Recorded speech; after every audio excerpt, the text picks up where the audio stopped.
And so what I focus on when I talk to these clients, especially for the first time, is results, right? We talk about results. When I finally send them a proposal with costs and things like that, I mean, there are some line item things, but really that always comes in tandem with projections. You're going to spend this much money. You're going to get 3, 4, 5x. That's what we're projecting you're going to get. And we focus on that. We focus on what they're going to get, not what they're going to spend. Is your current success putting a lot of demands on you? If you're good at what you do, and you are, then everyone wants you. But that's no way to scale. If you're delivering spectacular results, you should be commanding higher fees, working with only the best clients. Welcome to the Hands Off CEO podcast, where world-class agency owners and consultants learn how to fully monetize their expertise and scale profits by doing less. Here's your host, Mandy Ellefson. Hi, this is Mandy Ellefson, host of the Hands Off CEO podcast. Today on our show, we have Ricardo Perez from OneRhythm. Ricardo has been a Scale to Freedom client for a number of, it's been a couple of years now, Ricardo? A couple of years, yeah. He's seen some really incredible results scaling his company. So I invited him to come on the show and to share his progress. And they do just really exceptional work for some of the most top brands in their space. So Ricardo, welcome to the show. Thank you, Mandy. Appreciate the intro. My name is Ricardo Perez. I'm president and founder of OneRhythm. We are a direct response marketing agency focused exclusively on membership marketing for cultural organizations. So think art museums, science museums, history museums, aquariums, zoos, biological gardens, and things like that. And so we've been around for about 10 years, but we've really seen our growth and scaling really accelerate over the past several years. Ironically, sort of 2020 being like a moment where, unlike many other areas of our lives, things really went up and to the right that year. And we've really been growing ever since. So thank you for welcoming me to the show. Yeah, absolutely. I know that you guys have some pretty big names in your client roster. I don't even know if you're allowed to say some of them, but definitely some helpful. Some of them, yes. Yeah. Some of them we can, yeah. We work for pretty much most of the large museums that you would know in San Francisco. So that's where we are based out of currently in San Francisco, although I am actually moving our headquarters to DC this summer. We've got the Fine Arts Museums of San Francisco, which is the de Young, the Legion of Honor. We have the California Academy of Sciences. We have the Asian Art Museum. We have the San Francisco Museum of Modern Art, the Exploratorium. So a few others like that. And then we do have a well-known museum in New York City that I will not name right now, but that we've been working with since January. And that's been fantastic. So yeah, we've been certainly through our sweat equity, but also a lot of assistance from Mandy and her team over the last year and a half to really help us level up our mindset and the way that we operate so that we can continue to scale and provide, all our fantastic services to these great clients of ours. Yeah, love it. So why don't we first talk about your Irresistible Offer, because that's one of the things that we look at as like a foundational change that makes a big difference. I know you guys have you'd already niched down to a certain amount and you were seeing it work pretty well. So say more about that. Yeah. So, we've been around we're in actually our 11th year now. And so I always tell the story of like our very first year, as is true of a lot of businesses, you'll basically take anything that comes through the door. You're just trying to pay bills. You're trying to keep your 1 or 2 employees, if you have them, happy and paid, and pay all your other bills. And then if there's anything left over at the end, you kind of then use that to feed your own table. And so, the first year we were kind of all over the place. We said we were doing marketing for educators, nonprofits, and SMBs. After year 1, feeling like really kind of put through the grinder, bootstrapping it all, and then looking at my books and not seeing a whole lot of ultimate return for that. I kind of shared that with some of my trusted friends and colleagues. And the first thing they said to me was like, well, educators make sense, nonprofits make sense. Those are sort of similar, but SMBs, that's everybody. Like that's literally everybody else, but like maybe 100 or 500 companies in the world. And like, the point there is you really can't be all things to all people. Like if you're trying to run the middle of the road, the chicken gets run over, right? And so very quickly after that first year, I did eliminate that SMB part. It was still pretty spread out, not only in terms of educators and nonprofits, because that still covers a wide range of organizations, but also in the services that we were providing. We were still doing like a website redesign if somebody asked us to do that, or just things that, we no longer do. And so really over the years, we really continued to niche down further and further until we arrived at the space of membership marketing for cultural organizations. And so, yes, you're right that when I first joined Hands Off CEO, I was already a big believer in that, what you call the power of one client, one problem, one solution. And so it wasn't that was new to me, but I think the work that we've done together in the group has helped me to just continue to hone that down and refine that even more, probably even more than I thought I could. Like, once I got to membership marketing for nonprofits, as it were, is kind of what we called it. Like, that still left a lot on the table. And so the fact that we've been able to really, with your help and your team's help, kind of further define that, not only in terms of the types of organizations that we work with, but the size. We're very clear about at what point it makes sense for us to come in as a partner to help them, because that's ultimately what we are there for, is it's really help them grow their membership. But a lot of that comes with strategic planning, a lot of consulting type of work, and strategic thinking kind of work that really costs the same regardless of what your overall budget is when you go to actually do your marketing activities. We do tons of direct mail, we do tons of email, and we do tons of digital advertising. And so those are sort of the three channels that we play in. And so, if you spend all of your money on just an idea and strategic thinking, then don't have any money left over to actually go out and execute, then that program is not going to really do well. And so we've gotten very clear about what that is. And that helps us not only qualify potential new clients, but also talk to clients that maybe aren't quite there and really be honest with them about why maybe right now is not the time. Still give them some thoughts. And I always like to think of the fact that I could be talking to somebody now who's at a small organization who is not an ideal client. That doesn't mean you brush them off. That doesn't mean that you ignore them or anything like that. You still want to have a good initial interaction with them, because you don't know what's going to happen to that person. They're there now, but what about tomorrow? They're at a huge, running membership at a much larger organization that is an ideal client for us. And so you definitely want to, keep those relationships sort of active and on good grounds, if you will, because this is one of the ways that we've grown is through these referrals. People that are working at one place leave, go join another organization, and then call me up and say, "Hey, Ricardo, I'm now settled in at this new organization. Loved what you did with us previously. I'd like to bring you in here." And so you always have to keep in mind that just because they're not maybe an organization that's a good client for you now, you want to still, be nice to them. Yeah. And give them some little bit of value that they can take away and be like, you know what? Yeah, maybe not the right fit right now, but that half hour, 45-minute call that I have, Ricardo, really made me think about a lot. I took a lot of value away from that. They're gonna remember that. And so when they are in that position where you are more of a fit, they'll reach out again. I love that. That's a really great strategy too, for you can be proactive about how you generate some more referrals from, past clients that have moved on to other companies. So I love that.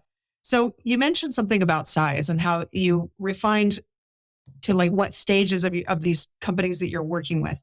So how has gotten more refined in the size of the companies you're working with impacted the overall size of engagement and the fee that you're able to command for the services? Sure. Right. Well, and so that really comes down to, for us, there's, if they're not, there's a certain level that they need to be spending annually on membership marketing, right? And that's something that we can pretty quickly ascertain, just either asking new practices directly, how much do you spend? And if they're hemming and hawing or don't necessarily want to get that, then you can back into that by saying, okay, well, how many campaigns do you do a year? What is the size of those things? And so, that's helped us not only to qualify folks, but also understand that those large organizations that are spending enough money for us to make a difference. The reason for that is because, and this was really the insight that I saw when I founded OneRhythm. I was in a different industry, really different role, but we're still doing some work for some of these organizations that are now clients of ours. And I saw that they were spending a lot of money. Some of these organizations spend, millions of dollars on marketing every year. But see, the thing about all of these cultural organizations from the top down, from the executive director on down, is a lot of the people, most of the people, even at the executive people that are working at these organizations, are there because they didn't want to go into business. They didn't want to, quote unquote, sell widgets, right? They wanted to go into something that was more of a passion play for them, whether it's art history or science or, things like that. And so even though they're at the executive level, they're not necessarily always sort of looking at things from that business standpoint of optimizing your marketing spend, optimizing your ROI, doing A/B testing to make sure that you're continually improving what you're doing, things like that. And so I saw that opportunity that like, okay, these organizations are spending a lot of money. They're not in it for the money, but they also have revenue requirements. They've got huge staffs. They've got huge locations. I mean, it costs a lot just to keep the lights on in a lot of these places. And so they're definitely going to be interested in making sure that if they're spending $500,000 on marketing for membership, that that's getting them the most that it can. And so that's where I saw that initial opportunity to go in and bring sort of my business acumen, my experience, and we're looking at things more from just a for-profit perspective, if you will, and help them optimize those budgets. And so that's why the size matters, because there's got to be enough going on there for us to really say like, okay, we can increase this by 20%, and it's gonna mean this much more revenue for you. We're talking 6 figures more revenue for you, or 6 figures in savings. If it's a small organization, we can do all that work. It's going to cost a lot of money, but the impact's not going to be the same because there's just not as much scale that we're working with. So then how has that impacted your fees that you're able to charge and the length of engagement that when you're working with these clients, when you're choosing like really what it sounds like you're describing this profit sweet spot client that you have, how has that impacted what you guys can charge and ethically because of the impact that you're able to make? Right. Well, it's a combination of the size. And at this point, it's also, leveraged by or enhanced by the fact that we do have a lot of blue chip clients. And so we picked up a lot of traction and reputation as sort of a boutique high-end agency in our industry. And so that is also part of it too, because the only reason that we're getting some of these newer, larger clients is because they talk to colleagues and they say, wow, how's your membership program going? They say, we're working with OneRhythm. We've been working with them for a few years. They, our membership program has really improved. We're getting a lot more out of it. You should talk to them. And so what I focus on when I talk to these clients, especially for the first time, is results, right? We talk about results. When I finally send them a proposal with costs and things like that, I mean, there are some line item things, but really that always comes in tandem with projections. You're going to spend this much money. You're going to get 3, 4, 5x. That's what we're projecting you're going to get. And we focus on that. We focus on what they're going to get, not what they're going to spend. And I think that's a huge part of how when you look at it that way and you focus on those results, then it's less about nickel and diming on on what your professional fees are. And it's like, wow, if you're going to do all that for me, I mean, if I tell you like you spend $100,000 and you get $400,000 back all day long, then do you really care if you're spending that $100,000? No. So I think that's a big part of taking the focus away from sort of a cost or a cost plus, because we do have some clients who still come back and say, well, I need you to put this into sort of an hourly sort of description where like, what is your hourly cost? How many hours are you going to book? And that's what's going to be the cost of engagement. And we do that sometimes just because organizations sometimes are used to working that way. But I do emphasize to them that to the extent that we're required to quantify things by hours, it might not actually work out in favor because, we really like to just sell programs. We like to sell results. And so because our engagements, from my perspective as the owner and runner of the business, that I don't like to be in positions where I feel like I need to nickel and dime people. So if you do that, where you're just focusing on the cost, then you're going to have to be focusing on, okay, how many hours are we spending? And do we need to then go and get a change order, whatever you want to call it? That to me is just a waste of time. I'd rather get to a point where I'm comfortable, obviously within reason. There is a scope always, but where we're less focused on that, where we agree on this is what the cost can be, and now we're focused on the results. And I think because of that, and going after these larger clients, where then our professional fees really only amount to 20%, say, of the overall budget, that's palatable, right? That makes sense versus 50% of the total budget. Okay, got it. And you have gone through and refined your offer and made it tighter. And are you finding that's allowing you to attract better clients that are paying more? I am. Yeah, no, definitely getting clear about the offer of, we haven't used the guarantee per se. I don't think we need to. You really don't need to. And the process, you definitely don't need to use the guarantee on it. It's optional. Yeah. Right. But the fact that we talked about in terms of results, in terms of unlocking 20% year-over-year growth through membership program, and also explaining to clients, if you look, part of our offering is understanding where membership fits into the longer sort of financial support life cycle of any organization. And so, it just shows that we understand kind of the realm that we're playing in, what comes before us, what comes after us, and how we can sort of help that life cycle kind of move through and up into the right for. Well, and that's really considerable too. If you're adding 20% year over year growth for these organizations, I mean, that is, many millions of dollars every year. Yes. Yes, it is. That's pretty incredible. And you have the pathway to do does that. So I'm curious, Ricardo, you came to us in a place where you already has a successful agency. So what appeals to you about this process? Well, I mean, it's true that at the end of the end of 2021, we had just had another record year, but we still had a relatively small team. It was just me, one other full-time person who had been with me from day one, and then one part-time person that we had for a couple of years. I was at the point of not wanting to continue. And if it had just been about me, I seriously was considering shutting the operation down, not because it wasn't profitable, because I was still too bogged down in doing a lot of the deliverable stuff and doing the day-to-day stuff. And the thought at that point of getting even one more client was not a fun thought for me, because I just knew that meant so many more things on my plate that I didn't want to do. And, I knew that there was some way to deal with this, but I wasn't really sure how. So, but it wasn't an option for me to shut down the operation, because I did have a couple of people that were relying on it. And I also felt like we had a great opportunity. And so I sort of just rededicated myself, and I said, let's do something. That I just happened to, we happened to connect at that point. He reached out to me, we connected, and it made sense to me. And so I recommitted, and I knew that a lot of it was really a mindset thing, but it's really been helpful to reinforce some of the ideas that I already had and then move them forward in terms of scalable.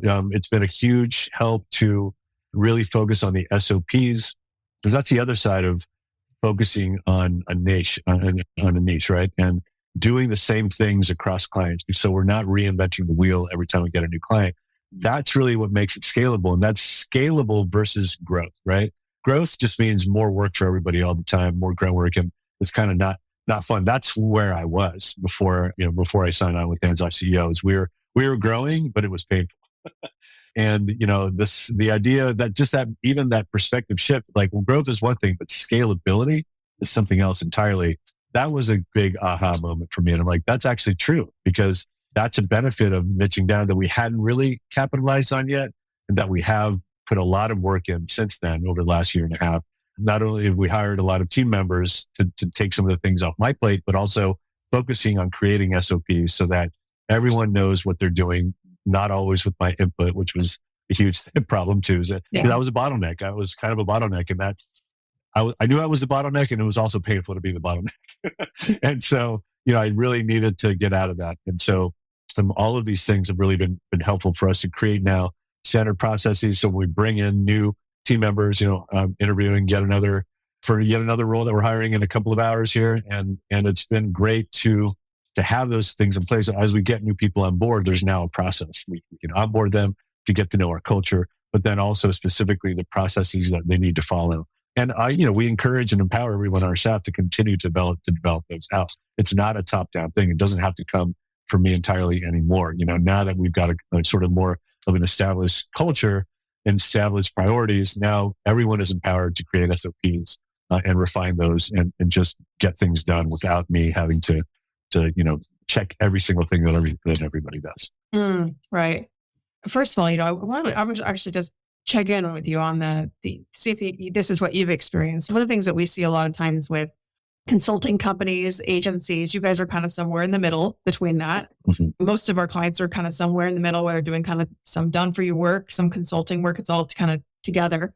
And that's because that's what gets results, right? And, from the outside, your business looks very custom because you're generating custom results every single one of your clients. So, right. And if I may, I wanted to remind you of something that you shared with our tribe, a few weeks back. You had mentioned how you were able to generate these results, the 20% year-over-year growth, with offers even up to, $1 million a year type of engagements, and even have 90% of it system driven and 90% of it based on processes, with only 10% of it actually customized, but still be able to deliver this exceptional result better than anyone else in your industry. Yes.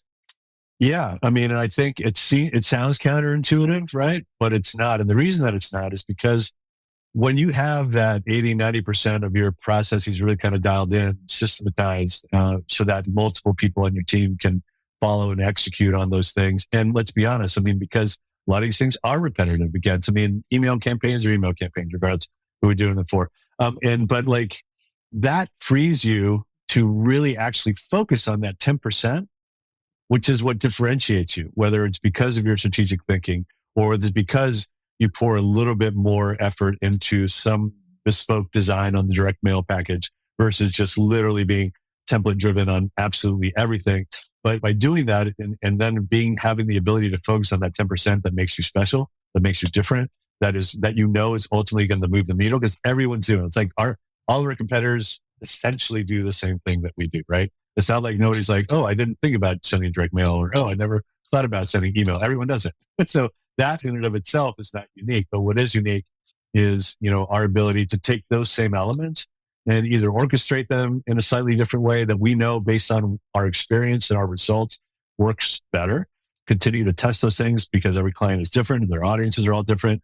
But then also just be able to spend that time focus on that 10% that sets you apart. That is why, even though it's counterintuitive, that we're not just reinventing the wheel every time. It's because we're doing all the things that everyone expects you to do really, really well. And then we're doing that 10% that sort of is our own take on it that nobody else is doing, that and we focus on that and have the time and the bandwidth to focus on that. And I love that because you're actually demonstrating a really critical shift in thinking that many consulting companies just simply don't get. Because what happens is a lot of times when you're going to say, we need to scale, so let's standardize and let's systematize, is they go and do that before they've actually really codified what's really exceptional. So the reason why you guys can do this is because this 90%, and what you've actually done is you codified what is exceptional best practices that you've used and that you have proven over the past 11 years.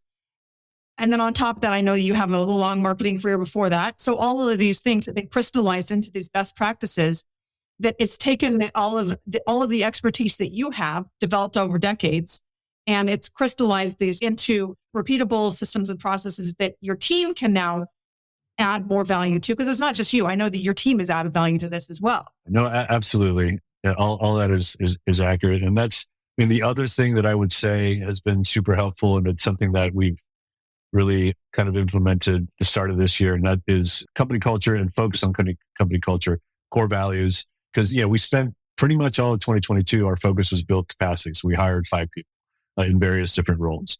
And then, once, so it was new for us, even though we've been around for a long time. All of a sudden, in fairly short order, we've got all these new team members. We're a remote company, so they're literally all over the world. And so, I'm not a control freak, but I am a perfectionist. you know what I mean? Yeah. And so it's not that I need to be looking over your shoulder when you're doing stuff, but so I'm fine with letting you run with stuff, but then I am going to be critical of the results or the way communication goes out if it's not up to par, in my opinion. And so that's a difficult thing to balance sometimes. And I realized that I think, really focusing on the core values that we all know, we came up with, and frankly, I came up with them. They're really my personal values. I even told my team, I'm going to have to start to think about core values. They're honestly my core values, but it's my company. So I feel this is a good place to start with. And it's gotten me to this point. So, but I was, that being said, I'm open to, hearing what you think about these. Is there something else you'd like to see? So we went through that process. Not only was it really great as a team building process, but when we finally ended up with the core values that we all agreed to, that we can reference on our internal, hub, if you will, at any point, is it can be now a touchstone or a way to guide individual team members in certain situations. Like if they need to answer a question for a client that they would normally want me to answer or something like that, but I'm not available or there's just no time. I'm ask yourself, just reflect. One of our core values is respect, right? And so I'm saying, you know what? You can pretty much ask just about any question as long as you do it with respect. Right. And so that you should be fine as long as you're convinced that it's a good question to ask in terms of it's relevant to what we're doing, that sort of thing. But beyond that, just make it respectful. And that gets to communication and how you talk to not only ourselves, but our clients and our very critical sort of, partners that we do to fulfill our work. So all of that has been, I guess, really helpful. And as far as letting go and empowering the team. And I keep coming back to that because it really is such an important part of, I think, of scaling a business, is not only getting people and getting the right people, but then actually letting them do stuff and letting them run with it. But you've got to provide the framework. Core values are a big part of that framework. SOPs are a big part of that framework. But if you do it right, and if you get the right people, and again, if you have the right attitude and really empower and really make them believe you when you say, I want you to go out and do this. And It's not about you doing it right or wrong. It's about you doing it, and then we revisit. And if we need to refine it, we can. There's very little judgment. I can't tell you how many times I stress that too, especially when things go wrong. Like if something goes wrong, and either if somebody, maybe a client complains, and we'll have a meeting about it. And I always start out the meeting by saying, I just want to remind everybody again, this is not a finger pointing meeting. This is not a heads are going to roll meeting. This is not to put blame on anybody. We just need to figure out why this happened so that it doesn't happen again. That's it. And so, I think people appreciate that. And when you treat your people with respect like that, they want to do better for you. They want to do a good job, and they feel like they have the wherewithal and the ability to go out and really do that. So that's been another huge thing is you and your team have been really helpful in helping us build that capacity, so that's been great. I appreciate that. And I want to actually to kind of unpack a few things, and the way that you're sharing and showing up. I want to point out some things to listeners here, because there's some attributes of how you're showing up as a leader that have contributed to your success. So first of all, I'm sure I knew this when we started working together, but I didn't realize your team was as small as it actually was. Yeah. For the actual size of your company and the kind of impact that you were making, the size that your team could have been 10 times the size of that when I'm making comparison to what other agencies are able to do. So yeah. I just want listeners to hear that too, because what it really is actually showing is how impactful you have been able to lead the company, even with just small resources. And it also makes sense why you were pretty right. Exactly. I think we've all been there before. Victim of our own success in a way. Yeah. Exactly. Yeah. But something else I wanted to point out too is that the way that you're leading your team and you're, getting curious, you're setting the core values and you're leading your team based on these core values. Now, a less mature business leader would say, I need to focus on these other things first because they're more important. But you're actually focusing on the things that are going to drive the impact. And I can always tell just without even asking the questions about where the growth is, how many teams you can ask. You know a lot about where a leader is at by the conversations that they have about what they think is important. And when they start talking about leadership, when they start talking about culture, when they start talking, they're in a different place. It's exciting to see you in that place and how patient you are with your team and really fostering this culture where people feel safe to contribute. And how much have you grown your team size? I mean, you said you were at a couple people before, and how many are you at now? Right. I mean, we are now 8 people and, soon to be 9. I would say within the next month will be 9. And I'd say by the end of the year, we'll finally break that 10 employee barrier. And then at that point, I might change my title to CEO. It's funny. I had this conversation of like, I can't call myself a CEO. We're still just like 8 people, So yeah. Well, funny. Well, so it's that by the end of the year, looking at around 8x the size of your team. Not always the best variable to go based on, because there's lots of people. Your team, your growth is not necessarily like the metric you want to go based on, because you could just be burning a hole right in your pocket. But I know that like for the growth that you guys are experiencing, that's a pretty healthy number. Yeah. So congratulations on that growth, and, is there any growth percentages or numbers that you would feel comfortable sharing?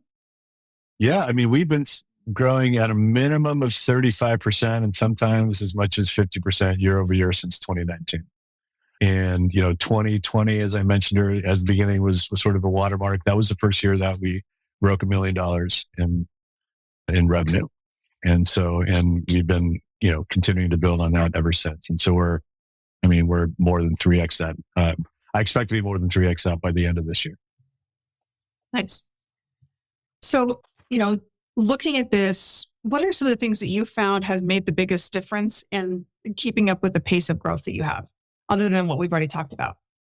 The biggest difference in terms of keeping up is just the fact that I do have team members now. I mean, that even though it's still in process as far as getting completely out of day to day, it is night and day from where I was certainly 18 months ago. And that's been a huge reason, because not only has it put me in a better frame of mind where I'm not going crazy and wanting to just, run for the hills, but it's also reinvigorated me. I mean, as we add, team members, and every single time we add somebody in there, we go through a whole process to add people. So knock on wood, but so far, everyone that we've added has been fantastic and has really stepped in and grown into the roles. To me, as the leader of the company, it's exciting to just get these smart people who come in and like, not only, because I always stress it's a two-way street. It's not just, do I like you and can you do what I need you to do? But like, do you like working in this firm? Do you like working for me? Is your work here helping you achieve your own personal professional goals? And this is something that is as I'm hiring people, I say, I'm like, I need you to understand that, like, we expect you to do your work, but we also expect your work here to further whatever goals you have. And I understand that, in a perfect world, nobody would ever leave, but we know that doesn't happen. And so I always stress to applicants and my current team members that, like, whatever that day comes, if you finally say, I'm going to move on to some other opportunity for whatever reason, I want them to really be able to look back on the time at OneRhythm and say it was fun. It was educational. I learned a lot and it helped me get to where I wanted to go in my own professional life. Because if we're not doing that for you, then A, you're probably not going to be doing your best work. And B, I don't think that means we're probably not doing something right if that's not the case. And so I really want to make sure that it's a win-win for everyone. So it's just great. Like I said, it's just wonderful to see people kind of buy into all of this and really kind of run with it. It invigorates me to really continue to want to lead this, because as I said, when you're, as like leading an organization, sometimes, because the book ultimately does stop with you and with me. And so that headspace I was at the end of 2021, still the leader of the company, still doing very well, but in a completely different, my perspective was completely different, because I couldn't see at that point, how was I going to get to this place that I am now? And so with all the work that we've done, it's not only gotten us to this place and created great opportunities for more team members, for more new clients, but for me, for myself, it makes me realize that as much as we've done, I keep saying there's so much more we can do. There's so much more we can do. And so that in and of itself is exciting for me, because at the end of the day, like I said, I'm doing this because I chose to do it, and I have to keep choosing to do it every single day. And it was getting hard for me to keep choosing to do it. And so I'm glad that I'm now at a place where I'm really happy every single day when I wake up knowing that this is what I'm going to be working on. It feels fulfilling, not just financially, but personally, emotionally, psychologically, all of that. It's a really fulfilling role to be in right now. Yeah, love that.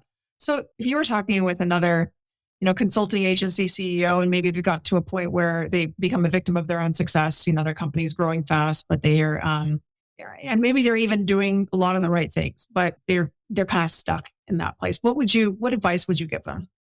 I would say, to the extent that you are the bottleneck, and to the extent that that is something that you feel can't change, then you need to rethink that. You need to think that things that there's no way that anyone else can do what I do. You have to let go of that. Now, sure. I mean, you might have, unique experience, unique perspective. I mean, I would imagine as a founder and a leader of a company that you're there because, relatively speaking, you have more experience, more, all of that.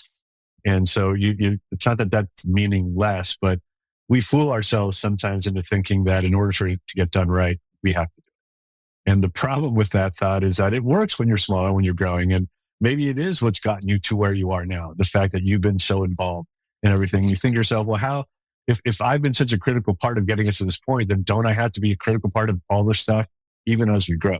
And the answer is no, because you're going to burn out.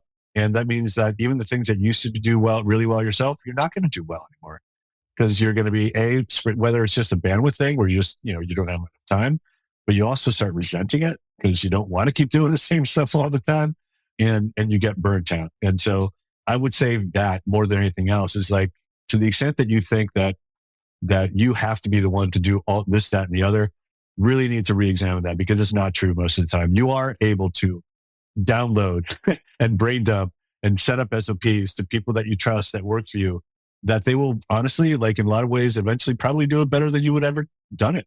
The few times these days that I have to go back and do some of these things that I used to do on a more regular basis, I mean, not only am I sitting there going like, geez, thank goodness I don't have to do this anymore, but then I realize that I'm not even the best person to be doing this specific task. There's definitely people who are better at this specific task than me. I've always been a generalist in my mind and in my behavior and in my interests. And so even going back to high school, I always used to sort of think to myself, like, be a little bit jealous of that one kid who, maybe he was a C student, didn't play any sports, was always in detention, but like, my goodness, a virtuoso on the keyboards, right? And like, you knew that this is what they were going to do. And they knew. You asked them, what do you want me to be a professional musician? And they just knew that in their bones. And I was always like, man, that would be so nice. Because for me, like, I loved so many different things. And I was, whatever I set my mind to, I was pretty good at, whether it was sports, whether it was academics, whether it was anything else. I would really, whatever I sort of focused on, I would do well at. So as a generalist, that leaves you feeling like, well, what am I supposed to do? Like, who is me? And so, and for a while, I thought that was a bad thing. And now I'm very much convinced that it's a great thing, because what you need are specialists. You definitely need specialists in different areas of your business. But those specialists, by virtue of the fact that they're deep down in a trench in what they're doing, when they stand up, the trench is still up here. So they can't look around to see so they can't connect dots. And it's the role of the leader and somebody who's going to set a vision to be able to look at the totality of everything, look at the technical side of things, look at the creative side of things, look at the strategic side of things, and connect those dots and be able to say, okay, this is the direction that we need to go in. I know that's the direction that we need to go in. I also know that I'm not the one who has the technical chops to develop that out, or the creative experience and ability to design that, but I know that that's what we need to do. And so that, as a leader, and that's, quite honestly, it's more fun for me, is to be like, that's where we need to go. Now, let's go make it happen. Let me know what resources you need to make that happen. I'm happy to check in along the way to make sure we're not off course. But that's really it, I think, is don't think that you've got to be the line cook all the time. Yeah. Because you don't, because otherwise you'll just be flipping burgers for the rest of your life. Yeah. Or even the restaurant manager. Yeah. Yeah. Right. Exactly. Yeah. So, well, Ricardo, thank you so much for coming on the podcast. If someone's listening to this and they want to get connected, what's the best way for them to get connected with you? Yeah, sure. Ricardo at OneRhythm.com. That's RICARDO at ONERHYPHM.com. It's a way that I qualify people, by the way. Can they spell rhythm? Can they spell rhythm? You can also just go to our website, OneRhythm.com, and there's ways to get in touch with us there. But yeah, we'll welcome any questions. So thank you for having me on your program, Mandy. I appreciate it. Absolutely, Ricardo. Thanks again. Thanks for listening to this episode of The Hands Off CEO with Mandy Ellefson. If you want to work less and make more, make sure you subscribe and get a new episode every week, and help spread the word by leaving a review.